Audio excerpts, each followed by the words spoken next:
ज्यांचा असून मराठी भाषिक भक्त समाजास सहज समजावे म्हणून हिंदी भाषेतून मराठी भाषेत रूपांतरित करण्यात आलेला आहे.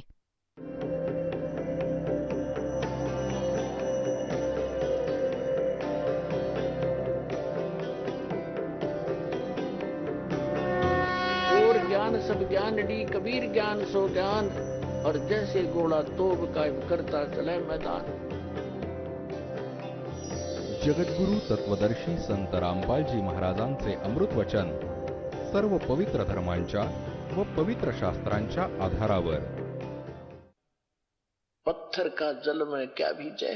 जसे दगडाला पाण्यात टाका 20 फूट खाली खोलवर आणि काढल्यानंतर मग दोन्ही तुकड्यांना लगेच असे घासा, लगेच ठिणगी उडेल, चिंगारी उडेल, निघेल.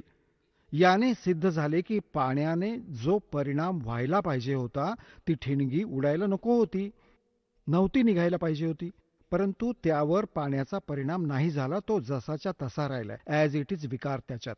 याच प्रकारे जे सत्संगात येतात त्यांना म्हणतात करोड़ वर्ष करो संगत संतों की और पत्थर का जल में क्या भीगे और चंदन बन में रंग ला दे एक बांस बिटंबी ना सिजे. ही सूक्ष्म वेदाची वाणी आहे, गरीबदास साहेबजींची वाणी आहे. काय सांगितलंय की जसे चंदनाचे झाड असते, जवळपास कोणते नीम असो, जांडी असो, कोणते पिंपळ असो, त्या सगळ्या जवळपासच्या झाडांना आपला सुगंध सोडून सोडून आपल्या सुगंधाने युक्त करते आणि ती पण चंदनासारखा सुगंध देऊ लागतात. परंतु वेळू बांबू ज्याची काठी बनते, म्हणतात तो बांबू जरी त्याच्याबरोबर उगवला चंदनाच्या, बांबूवर परिणाम नाही होत. तर काय सांगतात के कोट वर्ष करो संगत संतों की और पत्थर का जल में क्या भीजे और चंदन बन में रंग ला दे एक बांस बिटंबी ना सिजे. तर जी बांबू सारखी दगडासारखी माणसं आहेत त्यांच्यावर तर काही परिणाम होणार नाही. नाहीतर परमात्म्याची ही वाणी तुम्हाला चंदन बनवेल आणि तुम्ही पण पुढे जाऊन जाऊन सगळ्यांना ऐकवता. तुम्ही तुमचा सुगंध सोडत सोडत आपल्या भाऊ बहीण नातेवाईकांपर्यंत हा सुगंध भगवानाचा सोडत आहात. आता काय सांगतात की इथे येतात पण आणि योग्य पद्धतीने करत नाही. त्याविषयी सांगितलंय की दरस परस नहीं अंतरा और रूमी वस्त्र बीज. जसा एक दगड असायचा ज्याला परीस दगड म्हणतात आणि त्या परीस दगडासारखाच असतो, त्याची ओळख नाही होऊ शकत. त्याची ओळख हीच आहे की ज्यावेळी त्याचा लोखंडाला स्पर्श होतो, तो पूर्ण त्या लोखंडाच्या त्या गठ्ठ्याला, जसे हे गर्डर बसवले कोणत्या कोपऱ्यात, गर्डर असतात ना, गर्डर तुम्ही पाहिलेत, साखळ्यांप्रमाणे लोखंडाचे गर्डर असतात लांब लांब. एका गर्डरला कुठे पण लावला, स्पर्श केला तर पूर्ण गर्डरला सोने बनवतो तो. आता काय सांगतात की त्या परीस दगड आणि लोखंडाच्या मध्ये अगदी ते जवळजवळ ठेवले असतील आणि यांच्यामध्ये इतके जरी अंतर असेल, जसे पहिले एका रोम पासून बनवून कपडा येत असे खूप पातळ. आता काय सांगतात, जरी दगडाला, त्या परीसाला आणि लोखंडाला बिलकुल जवळ ठेवले आहे आणि त्यांच्यामध्ये केवळ इतके अंतर असेल जितके तलम वस्त्र म्हणजे पातळशी वायल असायची, म्हणजे बिलकुल केसापेक्षा पण कमी अंतर जरी त्यात राहिले, आपापसात भिडलेले पण नसेल, आणि ही वाट बघत आहेत की दोन्ही दगड पण ठेवले, परीस लोखंड पण बरोबर आहे, परीस पण ठेवलाय आणि लोखंडाचे सोने बनले नाही. सांगतात रूमी वस्त्र अंतरा और पारस पारस लोहे बीज. आणि सांगतात दरस परस नहीं अंतरा रूमी वस्त्र बीज और पारस लोहा एक कर डेग फिर पलटे नहीं अबीज. म्हणजे इतके जरी अंतर राहिले तरीही परिवर्तन नाही होणार आणि ते दिसतात अगदी जवळ ठेवलेले, तर हे सांगतात जे सत्संगात येतात आणि ज्यांच्यावर या गोष्टींचा परिणाम नाही होत, तर त्यांची भावना भगवानाशी जोडलेली नाहीये. ते दिसत तर भक्त आहेत, पण भक्तीचा त्यांच्यात प्रवेश नाहीये. तो तेव्हा होईल जेव्हा ते योग्य पद्धतीने मालकांना भेटतील. म्हणतात, बिन गुरु मिले मोहे ना पावे. गुरुच्या प्रती जेव्हा तुमचा असा भाव बनेल आणि तेव्हा मग परमात्म्याची तुमच्यात ती भक्ती आणि हे ज्ञान संचरित होईल. तर इथे सांगतात की इथे जसे सत्संगात पण येतात आणि विकार नाही सोडत, यांच्याविषयी म्हटले आहे की कोट वर्ष करे संगत संतों की, पत्थर का जल में के भी जय, एक चंदन बन में रंग ला दे पर बांस बिटंबी ना सींचे. तर तुम्ही चंदन आहात, तुम्ही हा दास चंदन आहे आणि तुम्ही परमात्म्याची झाडे आहात, ती रोपटी आहात ज्यांच्यावर परिणाम झाला, आणि बांबू रूपी ज्या व्यक्ती आहेत त्यांच्यावर परिणाम नाही होत. ते तर काळाच्या जाळ्यात राहतील, मरू द्या. आता काय सांगतात? परमात्म्याची शक्ती सांगतात कबीर परमात्म्याची की 9 लख नानक नाद में ये 10 लख गोरख तीर, लाख दत्त संगी सदा वो चरणों चर्च कबीर. 9 लख नानक नाद में ये 10 लख गोरख पासे, चेलों की गिनती अंत अनंत संत पद में मिले ये कोट तेरे रविदास. रामानंद से लक्ष गुरु ये तारे सिसके भाव, चेलों की गिनती नहीं जो पद में रहे समाये. आता काय सांगतात की कबीर परमात्मा तो समर्थ परमात्मा आहे, परमक्षर ब्रह्म आहे, आणि परमक्षर ब्रह्मची माहिती सद्गुरूच देतात. ते किती समर्थ आहेत की 9 लख नानक नाद में आदरणीय नानक साहेबांसारखे महापुरुष, चांगले आत्मे, त्यांच्या नाद म्हणजे वचनाची मुले झाली, खूप खूप दीक्षित झाली, ते पण पार केले. 9 लख नानक नाद में और 10 लख गोरख तीर और लाख दत्त संगी सदा चरणों चर्च कबीर. गोरखनाथजींना खूप मोठे सिद्ध मानले जात होते. गोरखनाथजींना सिद्ध लोकात सगळ्यात ताकदवान, सिद्धीवाला मानले जात राहिले आहे.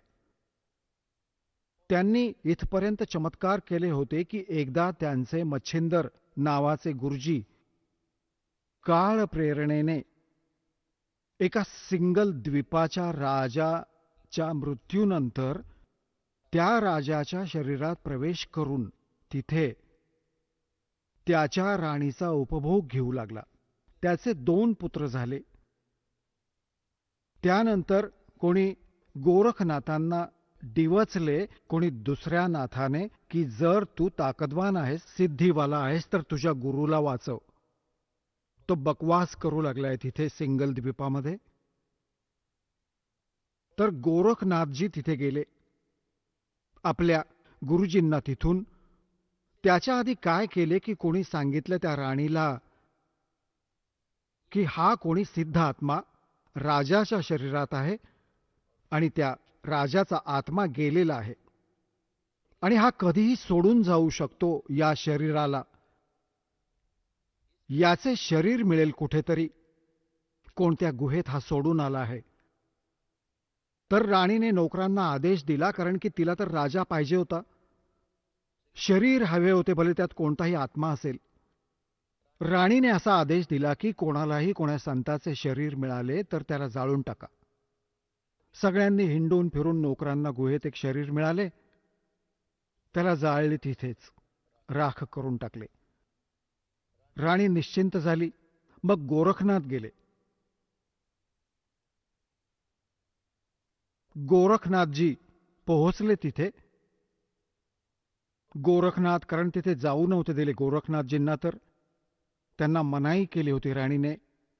4ही बाजूला पहारे बसवले होते सीमेवर, कोणी संत नको यायला, कारण की साधू संतांनी हे पण सांगितले होते की एक गोरखनाथ नावाचा या मच्छिंदरजींचा शिष्य आहे, तो येऊन यांना काढू शकतो इथून. तर राणीने चारही बाजूला सीमेवर पण हे पहारे बसवले होते की कोणी साधू संत माझ्या या नगरीत प्रवेश नको करायला. चारही बाजूला पक्की सुरक्षा लावली होती. एक गेट होते येण्याचे, तिथे पहारे लावले होते. एकदा मच्छिंदरजींपासून त्या राणीला पुत्र झाला. मग पुत्राचा वाढदिवस झाला कोणत्या दिवशी. त्यात गाणे वाजवण्यासाठी बाहेरून मंडळी यायची होती आणि गोरखनाथाला पोहोचायचे होते. गोरखनाथाला जाऊ नव्हते देत. गोरखनाथजींनी एका ढोलकी वाजवणाऱ्याला जुलाब लावून दिले सिद्धीने. ती बाहेरून जी मंडळी आली होती, बाजा बिजा वाजवणारी, आणि इतके जुलाब झाले की तो चालू शकत नव्हता. तर ती चिंतित झाली मंडळी की राजाच्या इथे जायचे होते, आपल्याला सजा पण होईल आणि पैसे पण गेले. बाबा काय गोष्ट आहे, का चिंतित आहात? तर असे असे आमच्या एका साथीदाराला जुलाब लागले, राजाच्या इथे जायचे आहे आणि एका ढोलकीवाल्या शिवाय गोष्ट होणार नाही. गोरखनाथ म्हणाले की मी वाजवीन ढोलकी तुमची. त्यांनी म्हटले ठीक आहे चल. त्यांनी वाजवून पाहिली, सुरात सूर मिसळला, छान काम झालं. आता तिथे पुढे गोरखनाथ बसला, मच्छिंद्रनाथ बसला होता राजाच्या शरीरात मोठ्या ऐटीत. सिंहासनावर राणी बसली होती, सोबत दोन दोन मुले झाली होती, दोन्ही मुले मांडीवर. आता तिथे ते गात वाजवत होते. तर गोरखनाथ म्हणू लागला डम डम डम, जाग मच्छिंदर जाग, तेरे फूट गए भाग. तू यहां से निकल, जाग मच्छिंदर जाग, तेरे फूट गए भाग. आता तो मच्छिंदर राजाच्या शरीरात बसलेला खडबडून उठला. तेव्हा राणीला म्हणाला की त्या ढोलकीवाल्याला ठेवूया इथे नोकर. ढोलकीवाल्याला नोकर ठेवला. मग त्याला समजावले की तुम्ही काय उद्देश घेऊन शिक्षण देत होतात, कुठे येऊन फसलात या विकारात. चला. तर सांगू लागले मी येईन, पण माझं शरीर जाळून टाकलंय, आता जाऊ कसा? म्हणाला तुम्ही चला इथून. ते शरीर सोडून निघून गेले. तिथे राख होती,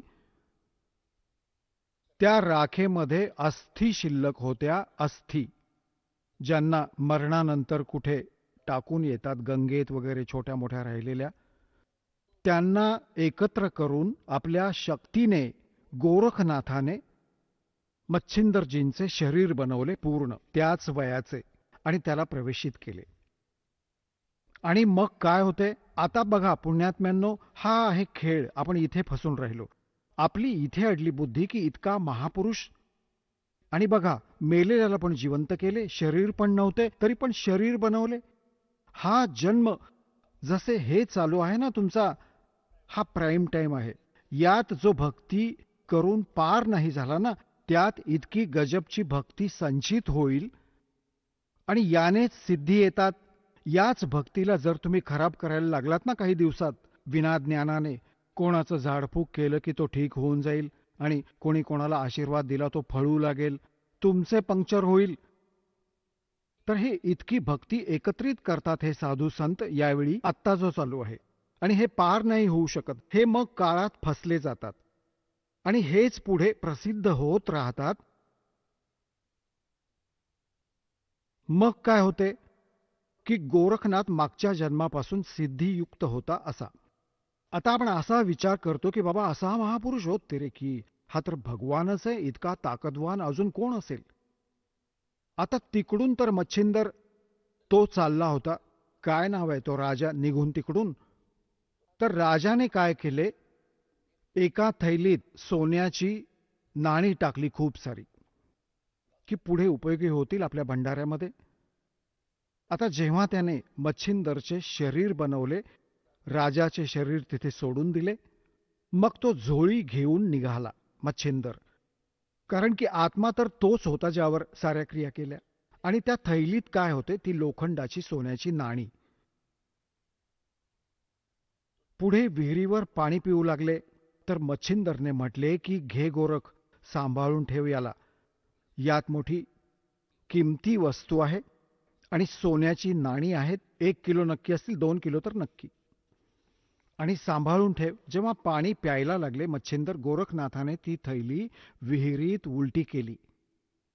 ती सगळी नाणी सोन्याची विहिरीत टाकली आणि मच्छिंदर त्याच्यावर रागवत आहे, अरे बिनकाम्या तू काय केलेस, मूर्ख कुठला, तुला अक्कल नाहीये.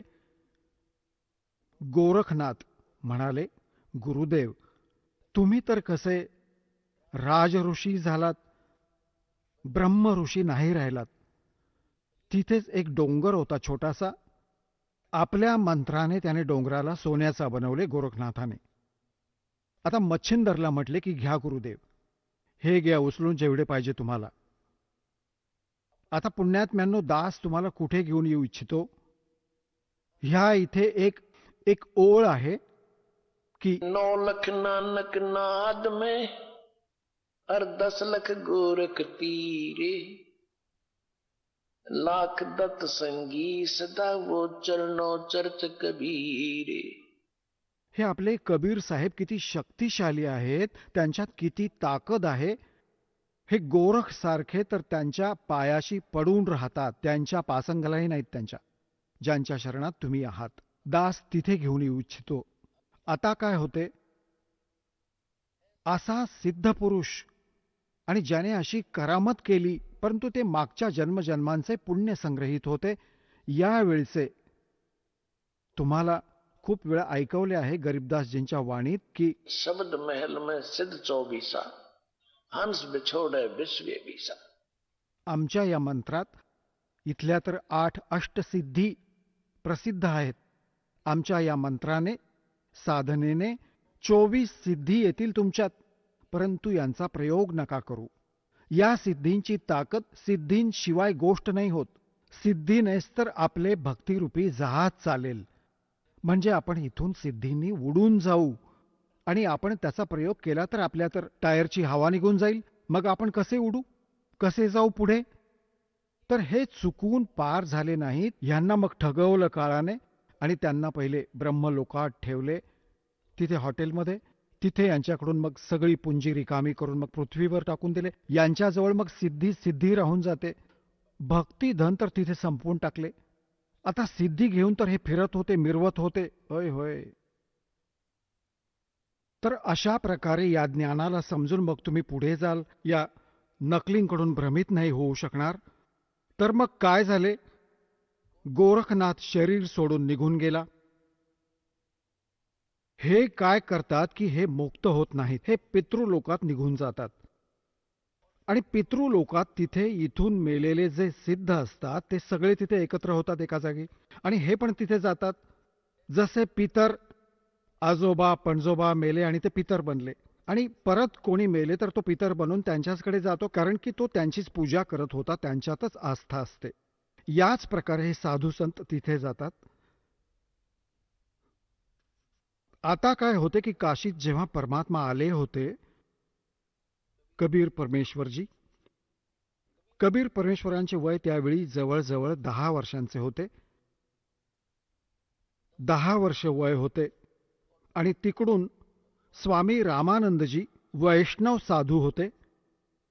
त्यांचा बोलबाला बनारसमध्ये, काशीमध्ये, त्या पवित्र नगरीत खूप होता. आणि जे नाथपंथी परंपरेचे होते, जे नाथ परंपरेचे असतात शंकरजींचे पुजारी, आणि वैष्णव परंपरेचे आहेत विष्णूजींचे पुजारी, तर नाथ परंपरावाले तिथे जवळजवळ संपले होते. लोक सगळे वैष्णव धर्माचा स्वीकार करत होते.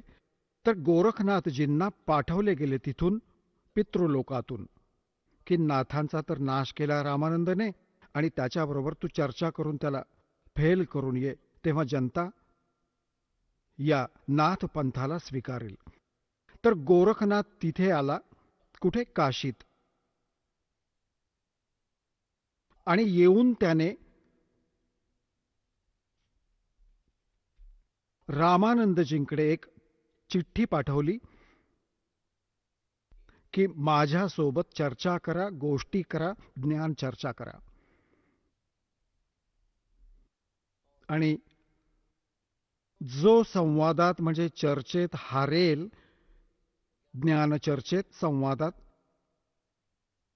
तर तो जिंकणाऱ्याचा शिष्य बनेल, आणि जितके त्याचे शिष्य असतील ते सगळे त्या जिंकणाऱ्याचे शिष्य बनतील. आता रामानंदजींकडे केवळ ज्ञान होते आणि त्याच्याकडे केवळ सिद्धी होती. ह्या गोष्टीची स्वामी रामानंदजींना माहिती होती की लोक चमत्कारांना जास्त मानतात आणि तो जाताच कोणती सिद्धी दाखवेल आणि सगळे टाळ्या वाजवतील आणि मी हरेन तो जिंकेल आणि नाश होईल, बट्ट्याबोळ होईल भक्ती मार्गाचा. खूप चिंतित होता आणि परमेश्वर कबीर साहेबजींनी त्यांना खरे तर सगळे दाखवले पण होते आणि ते कबीर साहेब यांचे शिष्य पण झाले होते. तसं ते लोकांना दाखवायला शिष्य होते, परंतु वास्तवात ते तर परंपरा निभावण्यासाठी शिष्य बनले होते भगवान आणि रामानंदजींना गुरु मानत होते. तर रामानंदजींना परमात्म्याने विचारले कबीरजींनी की हे गुरुदेव, आज कसले टेन्शन घेत आहात तुम्ही? तुमचा चेहरा काही उतरलेला दिसत आहे की काय समस्या आली? आपल्या संगतमध्ये कोणती अडचण आली आहे? काय गोष्ट आहे? आता रामानंदजींनी सांगितले की गोरखनाथ एक सिद्ध पुरुष आला आहे. त्याला गोरखनाथ बद्दल नव्हतं माहिती की गोरखनाथ आहे. ते तर परमात्म्याने सांगितले हा तर गोरखनाथ आहे. मालकांनी ओळखले त्याला की एक नाथ आला आहे आणि सिद्धीत खूप पोहोचलेला सांगतात आणि अशी अशी अट ठेवली आहे आणि तो सिद्धी दाखवेल, लोक टाळ्या वाजवतील, मी हरेन तो जिंकेल, वैष्णव पंथाचा नाश होईल. आता कबीर साहेबांनी म्हटले, बघा गुरुदेव, ते पण संत आहेत, तुम्ही पण संत आहात आणि आम्ही तुमच्या बरोबर येऊ. काही गोष्ट नाही, हारजीत तर होतच राहते. बघूया त्यांना काय काय चर्चा होते ते. रामानंदजींची बुद्धी बदलली, परमात्म्याने हिंमत दिली, त्यांना जाणलं. आता जेव्हा कबीर साहेब सांगते तर काही गोष्ट नाही, चिंतेचा विषय नाही. म्हणू लागले, ठीक आहे बाळा, चल. आता त्या दिवशी अन्य जे शिष्य होते रामानंदजींचे, त्यांनी आपली वैष्णववाली वेशभूषा नाही तयार केली. ते काय करतात, एक गळ्यात एक तुळशीच्या एका मण्याची कंठी म्हणतात त्याला, एकच मणी असतो त्याच्यात, तुळशीचा मोठासा, त्याला म्हणतात वैष्णव परंपरेने दीक्षा घेतलेल्यांची ओळख असते. आणि एक लांब तिलक लावतात इथून इथपर्यंत. या प्रकारे एक फावडी घेतात हातात, एक असे म्हणजे ते एक झोळी घेतात, झोळी. ही त्यांची एक वेशभूषा असते. अजून तर कोणी बनवली नाही, हारलो तर गेलो, आणि हे आपल्याला जबरदस्तीने तिथे बनवतील शिष्य. यासाठी आपण आपली ओळख दाखवायला नको. त्या दिवशी कबीर साहेब सगळे ते वैष्णव परंपरेचे सर्व शृंगार करून गेले आणि गोरखनाथजींकडे पाठवले की ठीक आहे बाबा, तुमच्या चर्चेचे निमंत्रण आम्ही स्वीकार करतो. त्या स्थानावर पोहोचले जिथे ते स्थान ठरवून ठेवले होते. रामानंदजींचे आसन वेगळे ठेवले होते, गोरखनाथजींचे आसन वेगळे ठेवले होते. गोरखनाथजी बरोबर एक आपला त्रिशूळ ठेवत असत, 10-8-9 फूट लांब, आणि वरती 3 त्याच्या अशी टोकं होती. त्रिशूळ असा असतो, लोखंडाचा दांडा असा होता, आणि खालून तो भाला टाईपचा होता. त्याला जमिनीत गाडून तिथे ठेवला, उभा करून ठेवला होता, आणि स्वतः आसनावर वेगळे बसले होते. तिकडून रामानंदजींचे आसन उंच होते. कबीर साहेब आपल्या गुरुदेवांच्या चरणापाशी बसले खाली, जसे एका सुयोग्य शिष्याने भूमिका केली पाहिजे तसे करत होते. आता गोरखनाथजींनी म्हटले की रामानंद, आता माझ्याबरोबर चर्चा करा. आता गोरखनाथजींनी जेव्हा रामानंदजींना म्हटले की माझ्याबरोबर प्रश्न उत्तर करा, तेव्हा परमेश्वर कबीरजी उभे राहिले, ते बालक छोटेसे, आणि म्हटले की गोरखनाथजी, मी स्वामी रामानंदजींचा शिष्य आहे आणि माझ्या गुरुजींशी चर्चा करण्याआधी तू माझ्याशी बोल, माझ्याबरोबर सामना कर. गुरुजी तर खूप मोठी गोष्ट आहे, माझ्याशी बोल.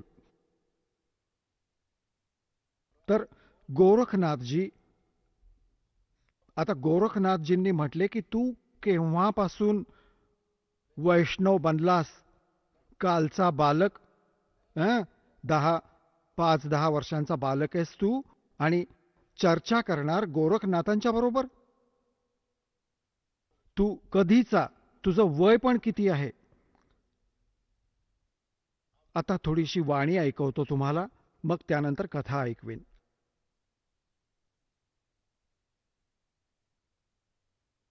योगी गोरखनाथ प्रतापी, तासो तेज पृथ्वी कापी, काशी नगर में सो पग पर ही, रामानंद से चर्चा करही।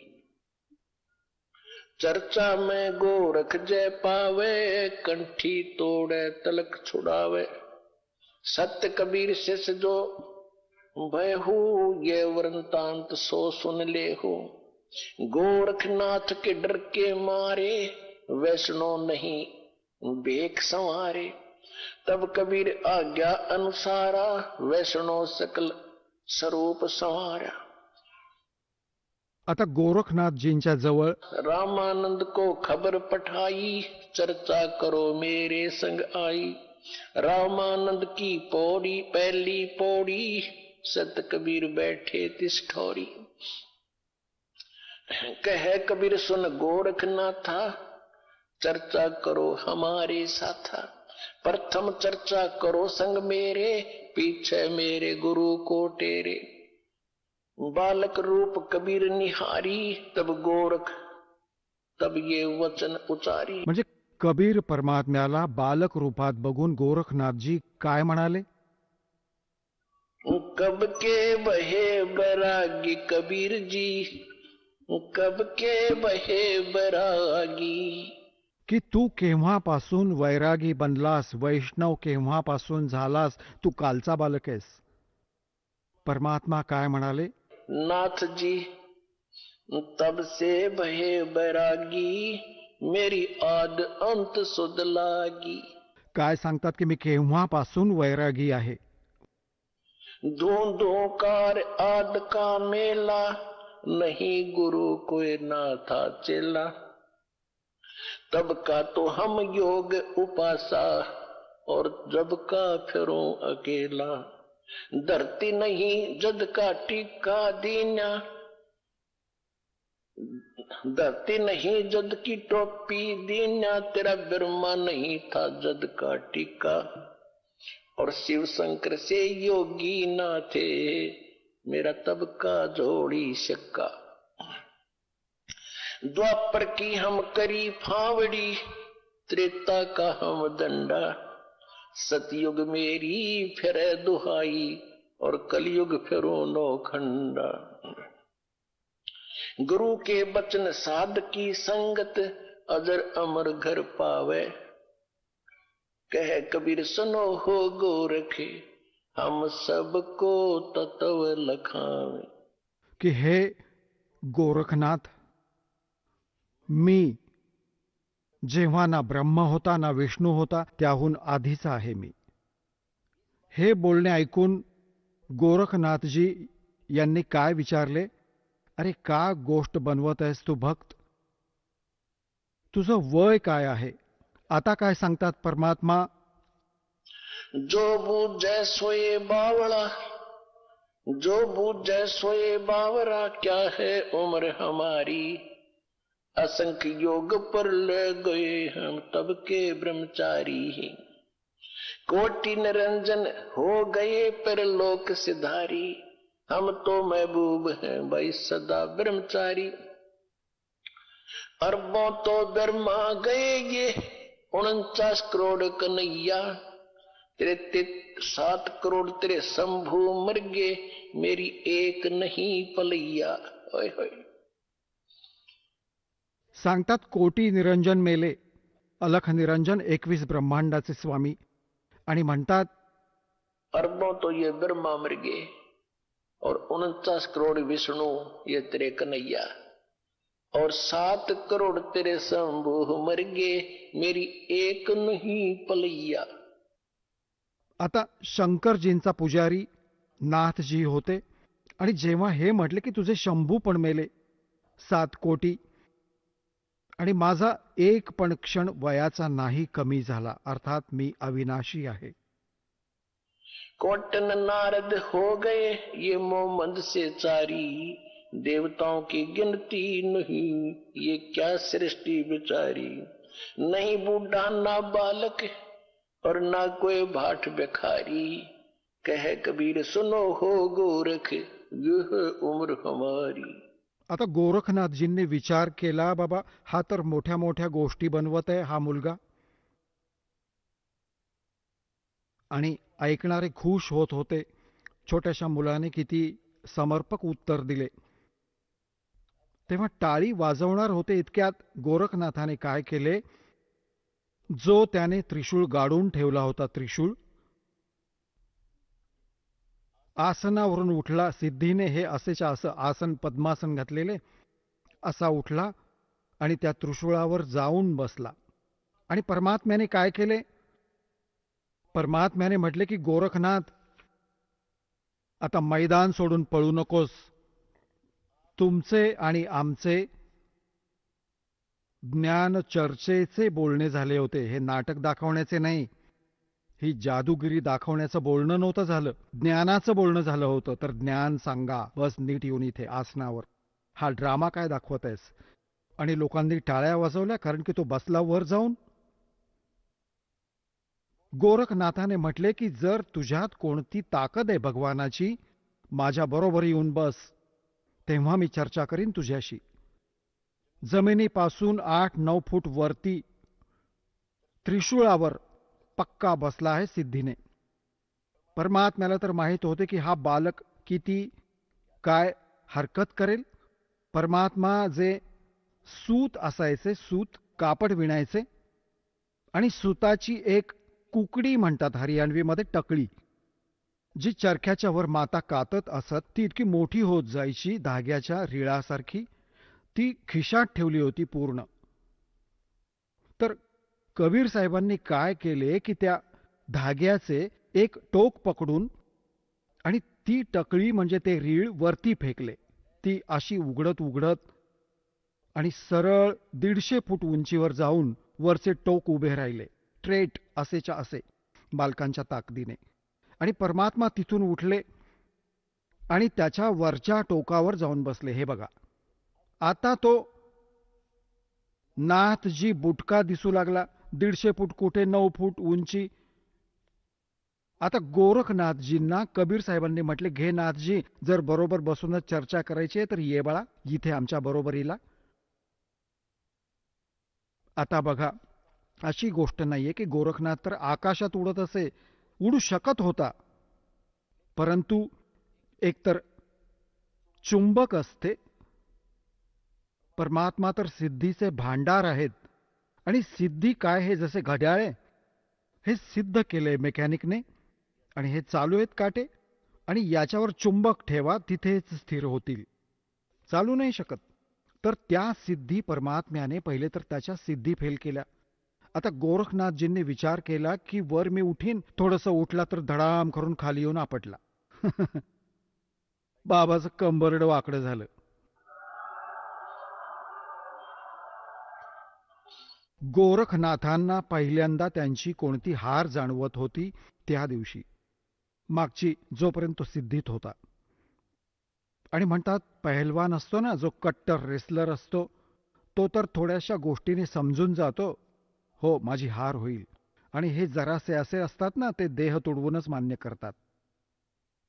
आता गोरखनाथ समजले की जास्त वादविवाद करण्याची काही गरज नाही, ही कोणी सामान्य व्यक्ती नाहीये. तेव्हा त्याने म्हटले की हे कबीरजी, तुम्ही खाली या, आता मी तुमच्याकडून तुमचं ज्ञान ऐकीन. तेव्हा परमात्म्याने त्याला सर्व सृष्टी रचना ऐकवली. तेव्हा परमात्म्याने म्हटले की तुमची एक अट पण होती, जो हरेल तो शिष्य बनेल. तुम्ही हरलात, आता बना शिष्य माझे. गुरुजींचे तर नंतर बना, आधी माझे बना. तर तो म्हणू लागला की असं आहे की मी काही ज्ञान अजून ऐकीन, मी प्रश्न उत्तर करीन. परमात्मा म्हणाले, कर, काय प्रश्न उत्तर करायचे ते. तर त्याने, परमात्म्याने परत असं म्हटलं की तुम्हीच सांगा मला, तुम्ही कुठून आलात, तुम्ही कोण आहात. घ्या, मी सांगतो मी कोण आहे. परमात्मा म्हणाले, ऐक. अवगत से चल आया, मेरा कोई भेद मर्म ना पाया। अवधू अवगत से चल आया, अवधू अवधूत हे गोरखनाथ, मैं अवगत से चला आया। याच्या बाबतीत कोणी नाही जाणत, ना तुझा ब्रह्मा जाणत, ना तुझा शंकर जाणत, ना विष्णू जाणतो. अवधू अवगत से चल आया, मेरा कोई भेद मर्म ना पाया। मात पिता मेरे ना मेरा जन्म न गर्भ बसेरा, बालक बन दिखलाया, काशी नगर जल कमल पडेरा, तहाँ जुलाहि न पाया। मात पिता मेरे कछु नाही, ना मेरे घर दासी, जुल्ला का सुत आन कहाया, जगत करो मेरी हासी। मात पिता मेरे कछु नाही, ना मेरे घर दासी, ये जुल्ला का सुत आन कहाया, जगत करे मेरी हासी। पांच तत्वों का धड़ना मेरे, ये पांच तत्वों का धड़ना मेरा, जानो ज्ञान अपारा, सत स्वरूपी नाम साहेब का, ओहे नाम हमारा। अदर दीप सतलोकामध्ये अदर दीप भवन गगन गुफा में, तान निज वस्तु सारा, तेरा ज्योत स्वरूपी अलख निरंजन, वो डरता ध्यान हमारा।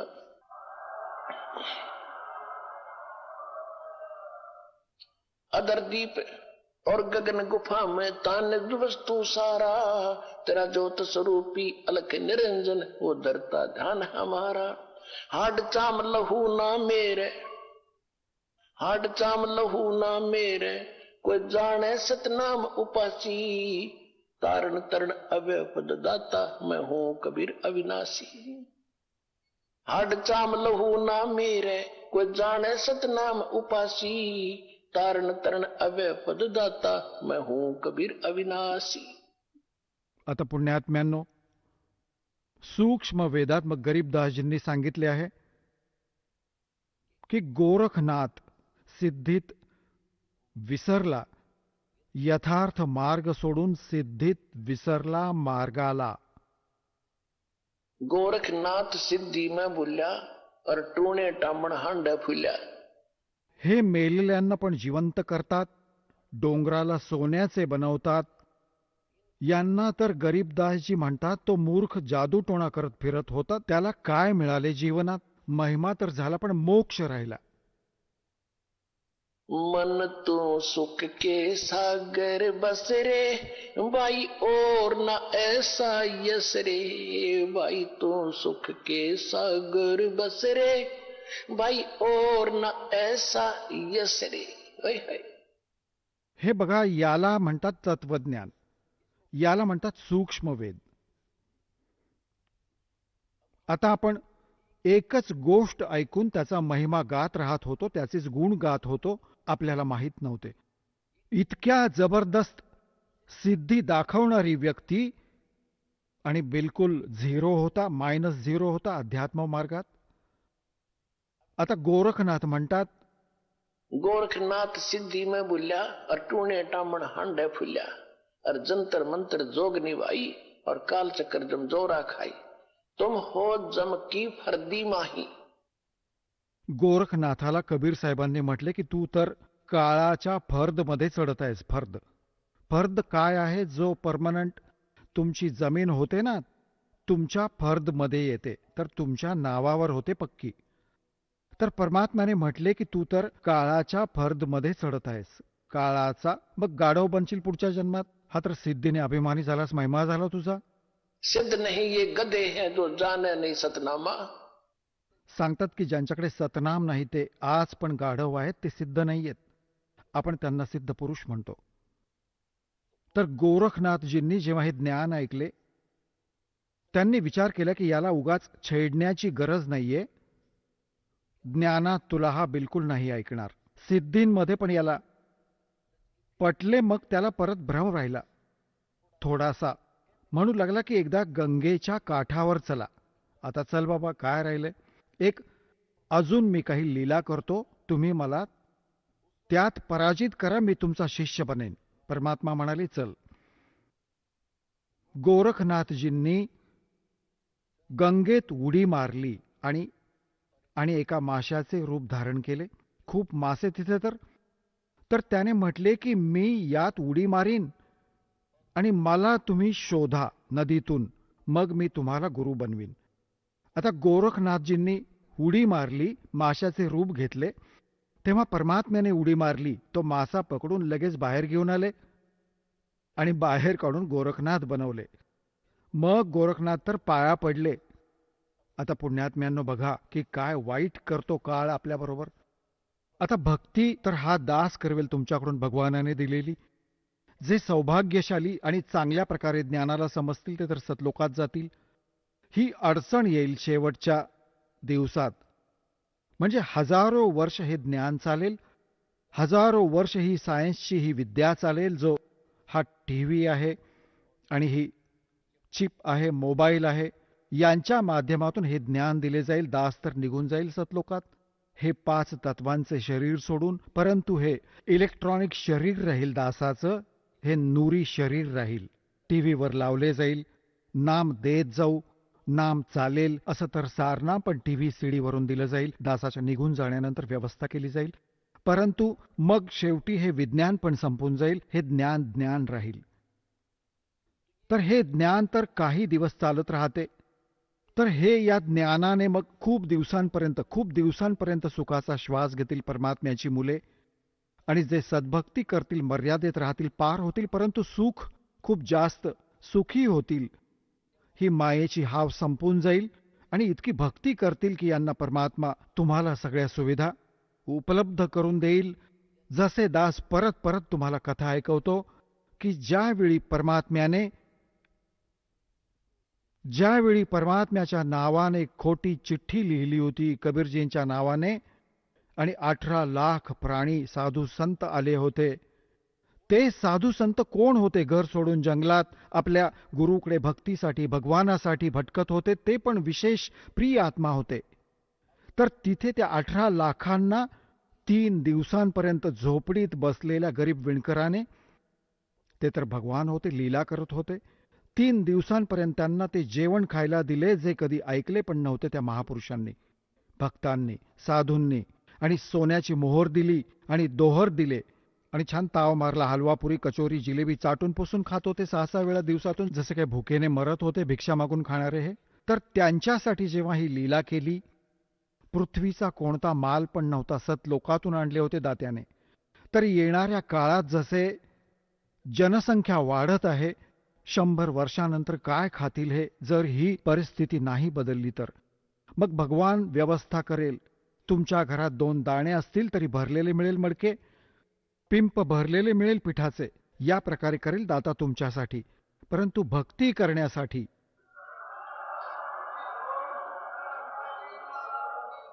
हे त्यांच्यासाठी करेल जे भक्ती करतील.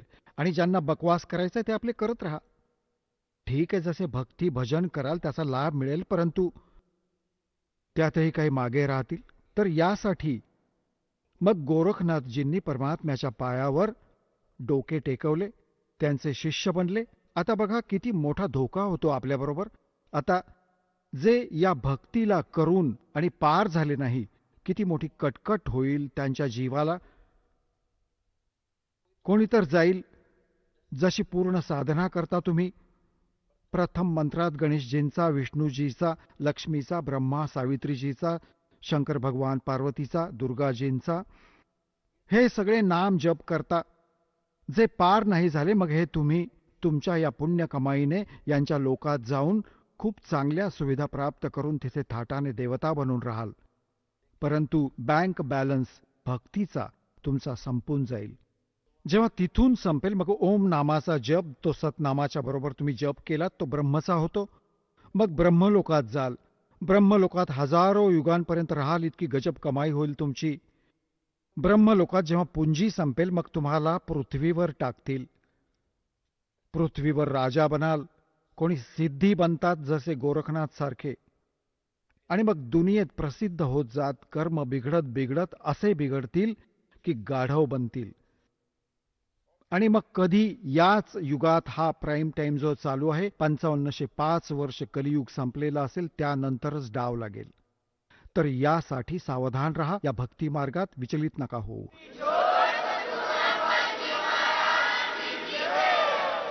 चला आता आपण त्या श्रद्धाळूंचे अनुभव जाणून घेऊयात ज्यांनी जगद्गुरू तत्वदर्शी संत रामपालजी महाराजांकडून दीक्षा प्राप्त केलेली आहे तसेच त्यांच्याद्वारा सांगितलेल्या भक्ती मार्गावर चालत आहेत.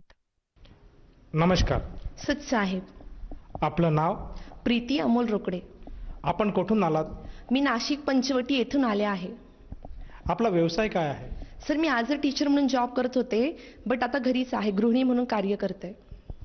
संत रामपालजी महाराजांची गुरुदीक्षा आपण कधी घेतली? सर, मी 7 वर्षाची असताना संत रामपालजी महाराजांची नाम ग्रहण केलं आहे 2005 साली. संत रामपालजी महाराजांच्या शरणात येण्यापूर्वी आपण व आपला परिवार कोणती भक्ती साधना करत होतात?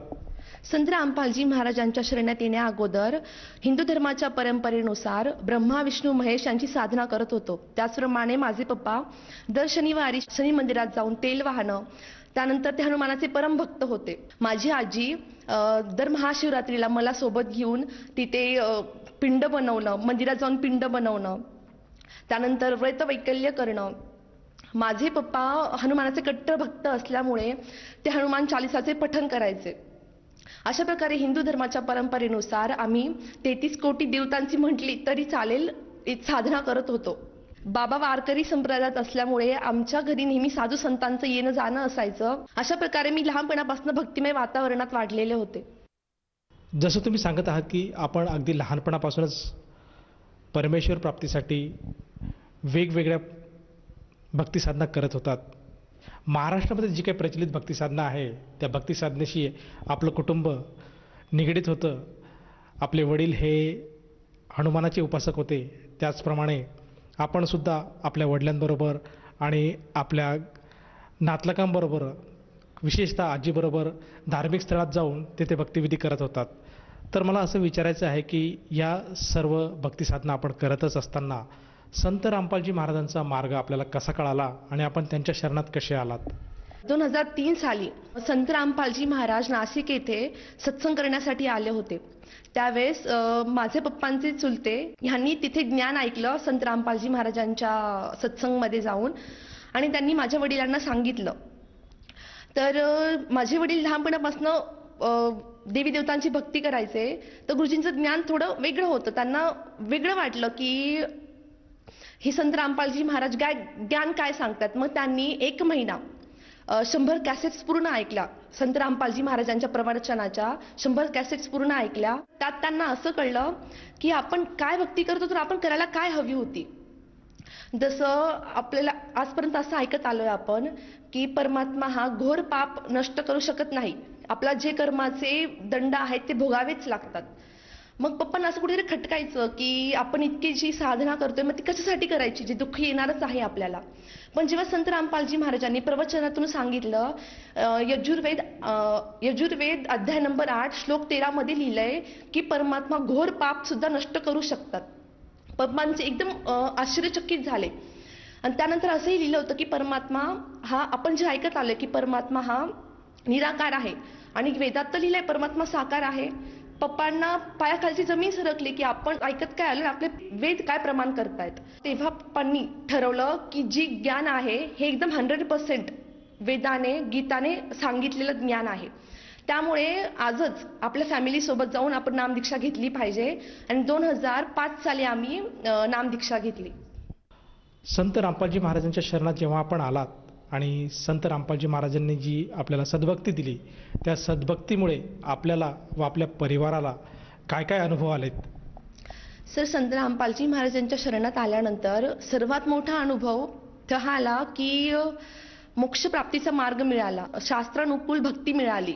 आणि त्यानंतर पप्पा जे आर्थिक स्थिती बिकट झाल्यामुळे व्यसनाधीन झाले होते, तर त्यासाठी आजी आजोबा मम्मी खूप सारे त्यांना डॉक्टरकडे घेऊन गेले. त्यानंतर तांत्रिक मांत्रिकही केले, वेगवेगळ्या संतांकडे घेऊन गेले यांची म्हणजे ड्रिंक सुटावं म्हणून. ड्रिंकही सुटत नव्हती, आर्थिक स्थिती खालवत चालली होती. मग जेव्हा संत रामपालजी महाराजांचं ज्ञान ऐकलं, त्या ज्ञानाच्या आधारे पप्पांनी त्या क्षणाला दारू सोडली. आणि आजचा दिवस आहे, पप्पांना इतर कोणी व्यसन जरी करताना दिसले ना, तरी पप्पा अक्षरशः घृणा करतात. हा खूप मोठा बदल आमच्या परिवारात झालेला आहे. आणि व्यसन सुटल्यामुळे आर्थिक स्थितीही खूप छान झालेली आहे परमात्माच्या दयेने. आणि त्याच्यानंतरचा लाभ असा की माझी मम्मी, तिला ब्रेन ट्यूमर सांगितलेलं डॉक्टरांनी. जे प्रोलॅक्टिन नावाचे हार्मोन 20च्या रेंजमध्ये पाहिजे असतात, ते अबाव 90 गेले होते. तर डॉक्टर म्हणाले होते की यांना ट्यूमर असू शकतो. आणि जेव्हा आम्हाला कळलं की मम्मीला ट्यूमर झालाय, तेव्हा आमच्या घरात अक्षरशः स्मशान शांतता पसरलेली. आम्ही बहीण भाऊ बसून रडायचो. पण जेव्हा आपण तर ऐकलेले की परमात्मा पाप नष्ट करू शकतात, मग पप्पांनी तिकडे आश्रममध्ये प्रार्थना केली. संत रामपालजी महाराजांच्या इथे प्रार्थना केली की डॉक्टरांनी माझ्या वाईफला असं असं सांगितलेलं आहे. मग त्यानंतर गुरुजींनी सांगितलं, संत रामपालजी महाराजांनी सांगितलं की घाबरण्याचं काही कारण नाही, परत एकदा रिपोर्ट काढून घ्या. आणि त्याच दुसऱ्या दिवशी आम्ही रिपोर्ट्स काढले, तर डॉक्टर सुद्धा आश्चर्यचकित झाले की एका दिवसात असं कसं काय शक्य आहे. कारण त्या रिपोर्ट्समध्ये असं आलेलं की जे प्रोलॅक्टिन नावाचे हार्मोन्स आहेत ते अबाव 90 गेलेले, ते नॉर्मल रेंजमध्ये आले होते. डॉक्टरने सांगितले ब्रेन ट्यूमर आता नाहीये म्हणून. त्यावेळेस डॉक्टर सुद्धा आश्चर्यचकित झालेले. अशा प्रकारे अजून दृढ श्रद्धा होत गेली. आणि त्यानंतर सर मी 12-13 वर्षाची असताना माझ्या ब्रेस्टमध्ये ट्यूमर सांगितलेलं डॉक्टरांनी. आणि असे छोटे बरेच ट्यूमर्स पण होते. आणि डॉक्टरांनी सांगितलं की हिचं ऑपरेशन करावं लागेल. पण मी म्हटलं की नाही, मम्मीचं तर परमात्माने गुरु संत रामपालजी महाराजांनी आशीर्वादाने ब्रेन ट्यूमर ठीक केलाय, तर माझी नॉर्मलशी गाठ आहे, ती तर अचानक ठीक होऊन जाईल आपोआप परमात्माची दयेने. तर मी जेव्हा आश्रममध्ये गेले, चरणसेवा चालू होती संत रामपालजी महाराजांची. तिथे त्यांना प्रार्थना केली. म्हटलं गुरुजी, माझ्या ब्रेस्टमध्ये ट्यूमर सांगितलं डॉक्टरांनी, तर ऑपरेशन करायला सांगितलंय. तर संत रामपालजी महाराज म्हणाले, बेटा फिर करवा लो ऑपरेशन, करून घ्या ऑपरेशन. मी म्हटलं नाही गुरुजी, मी नाही करणार, तुम्ही सगळ्यात मोठे डॉक्टर आहात. मग परमात्मा हसले, गुरुजी हसले आणि म्हणाले, बेटा ठीक हो जाएगी, ठीक हो जाएगी. सर त्याच दिवसापासून आजपर्यंत एक पण ट्यूमर माझ्या ब्रेस्टमध्ये नाहीये. अशी संत रामपालजी महाराजांनी दया केलेली आहे. विना ऑपरेशन माझा ट्यूमर ठीक झालेला आहे. आणि त्यानंतर सर सर्वात महत्वाचं म्हणजे माझी जी रमैनी म्हणजे लग्न, ते एकदम साध्या पद्धतीने झालं आहे. जसं संत रामपालजी महाराजांची शिकवण आहे की कोणत्याही प्रकारचा हुंडा घ्यायचा नाही, कोणत्याही प्रकारचा हुंडा द्यायचा नाही, आणि एकही पैसा व्यर्थ खर्च न करता आपल्याला लग्न करायचं आहे. अशा प्रकारे संत रामपालजी महाराजांच्या शिकवणीनुसार त्यांचे लाखो करोडो अनुयायी एकही रुपया लग्नासाठी व्यर्थ खर्च करत नाही. सगळेजण साध्या पद्धतीने विवाह करतात. जे काम आजपर्यंत सरकार करू शकली नाही, ते संत रामपालजी महाराजांच्या ज्ञानाने त्यांचे भगत करता आहेत. त्यामुळे काय होतंय की स्त्री भ्रूण हत्या, त्यानंतर समाजासाठी मुलगी जी ओझं वाटते, ते पण कमी होतंय. ते पण पूर्णपणे बंद झालेलं आहे संत रामपालजी महाराजांच्या शिष्यांद्वारे. अजून संत रामपालजी महाराजांच्या शरणात आल्यानंतर सर इतके अनुभव येत गेले, ते पूर्ण सांगणं शक्य नाही आता. जसं आपण आता उल्लेख केला की आपला विवाह हा एक रमणी पद्धतीने झाला, तर मला असं विचारायचं आहे की रमणी म्हणजे नेमकं काय? रमैनी असं लग्न पद्धत आहे की ज्याच्यामध्ये 17 मिनिटांमध्ये विवाह संपन्न होतो. त्यामध्ये कोणत्याही प्रकारचं अवडंबर केलं जात नाही. ना डीजे असतो, ना बँड असतो, ना वरात असते. कोणत्याही प्रकारची दावतही दिली जात नाही. त्यानंतर जसं आपण बघतो आता की लग्नासाठी खूप म्हणजे लॉन्ससाठी खर्च करतात, वेगळे खूप लाखो हजार लोकांना बोलून दावत देतात. तसंही ह्या रमैनी पद्धतीमध्ये असं होत नाही. त्यामुळे खूप कमी खर्चामध्ये आणि एकदम साध्या पद्धतीने रमैनी विवाह संपन्न होतो.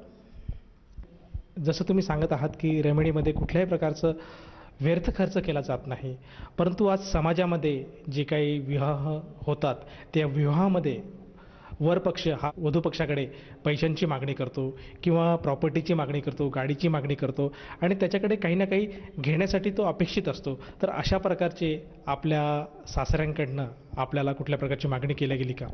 नाही सर, संत रामपालजी महाराजांची शिकवणच अशी आहे की जेव्हा तुम्ही लग्न कराल तेव्हा कोणत्याही प्रकारचा हुंडा मुलीकडनं घ्यायचा नाही आणि आपणही जेव्हा दुसऱ्याची मुलगी आणू तेव्हाही कोणत्याही प्रकारचा हुंडा तिच्याकडनं घ्यायचा नाही.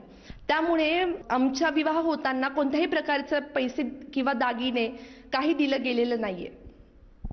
जसं आपण सांगत आहात की आपला विवाह सोहळा हा अतिशय साध्या पद्धतीने संपन्न झाला रमणीद्वारे, तर मला असं विचारायचं की हा जो आपला विवाह सोहळा झाला आहे त्या सोहळ्याला आज किती दिवस लोटून गेलेत आणि ह्या दिवसांमध्ये आपल्या सासरच्या मंडळींकडनं आपल्याला कुठल्याही प्रकारचा त्रास किंवा छळ किंवा कुठल्याही प्रकारच्या गोष्टीसाठी, वस्तूसाठी किंवा पैशांसाठी असा काही त्रास देण्यात आला का?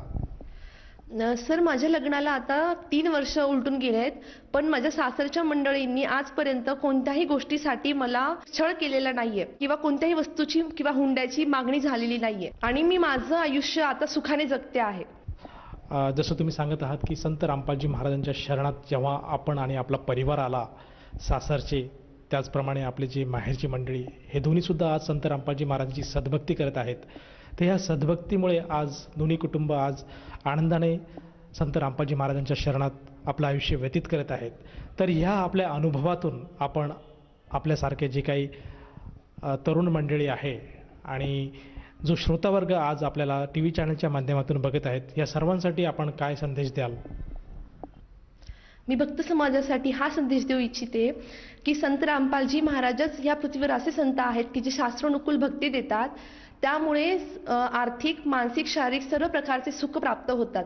जसे मला लाभ प्राप्त झाले, मला ज्या व्याधी होत्या, जे ट्युमर्स, परत जे मम्मीला होतं, हे सर्व संत रामपालजी महाराजांच्या शरणात आल्यानंतर त्यांची शास्त्रानुकूल भक्ती केल्यानंतर सर्व ठीक झाले.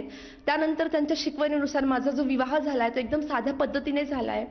आपण संत रामपालजी महाराजांच्या शिकवणीनुसार जर आपण चालत आलो, त्यांच्या ज्ञानानुसार आपण जर चालत आलो, तर समाजामधनं सगळी कुरीती, सगळी जो व्यभिचार जे आहे ते सर्व दूर होऊन जाईल आणि एक साफ समाज तयार होईल.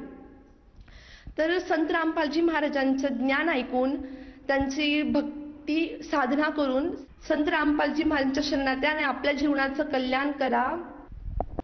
जसं तुम्ही सांगत आहात की आज समाजामध्ये ज्या काही कुरीती आहेत त्या कुरीतीचं पूर्णपणे आज संत रामपालजी महाराजांच्या ज्ञानामुळे आज त्या कुरीती दूर होत आहेत. तर ह्या अनुषंगाने जर एखादा साधक असं वाटत असेल त्या साधकाला की आपण सुद्धा संत रामपालजी महाराजांचं ज्ञान ग्रहण करायला हवे, तर तो साधक संत रामपालजी महाराजांची नामदीक्षा कशी घेऊ शकेल? संत रामपालजी महाराजांची नामदीक्षा घेण्यासाठी वेगवेगळ्या TV चॅनल्सवर संत रामपालजी महाराजांचे प्रवचन येतात किंवा फेसबुक, इंस्टाग्राम ह्याच्यावर सोशल मीडियाद्वारे संत रामपालजी महाराजांचे आपण बुक ऑर्डर करू शकतो. संत रामपालजी महाराजांच्या जे सत्संग चालतात, प्रवचन चालतात, त्याच्यावर नंबर्स येतात, तिथनं आपण बुक ऑर्डर करू शकतो. आणि आज संत रामपालजी महाराजांनी अशी व्यवस्था केली आहे की वेगवेगळ्या शहरामध्ये नामदान केंद्र अवेलेबल केले आहेत, तिथे जाऊन आपण नामदीक्षा घेऊ शकतो. जसं तुम्ही सांगत आहात की आज आपल्या टीव्हीच्या स्क्रीनवर जे काही मोबाईल नंबर दिसत आहेत त्या मोबाईल नंबरवर जर आपण संपर्क साधला तर आपल्याला जवळच्या नामदान केंद्राची माहिती मिळेल आणि तेथे जाऊन तो साधक संत रामपालजी महाराजांची नामदीक्षा घेऊ शकेल. तर या नामदीक्षेसाठी त्या साधकाला किती पैसे मोजावे लागतात? संत रामपालजी महाराजांची नामदीक्षा घेण्यासाठी एकही रुपया खर्च येत नाही. तुम्हाला मोफत नामदान दिलं जातं.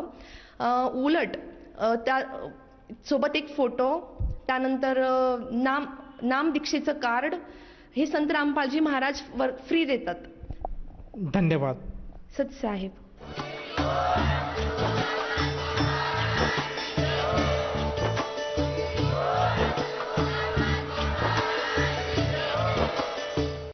आपण ऐकत होता जगद्गुरु तत्वदर्शी संत रामपालजी महाराजांचे मंगल प्रवचन.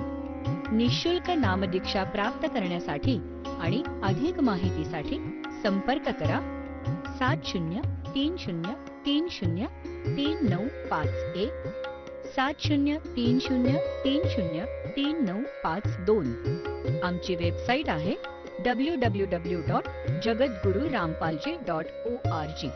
सर्व पवित्र धर्मांच्या व पवित्र शास्त्रांवर आधारित प्रमाणित अनमोल पुस्तक ज्ञानगंगा किंवा जगण्याचा मार्ग यापैकी कोणतेही एक पुस्तक निःशुल्क मागवण्यासाठी आम्हाला आपले पूर्ण नाव, पूर्ण पत्ता, पिनकोड सहित आणि फोन नंबर लिहून 7030303951 7030303952 नंबरवर SMS करू शकता किंवा आम्हाला 7030303950 नंबरवर व्हॉट्सअप देखील करू शकता.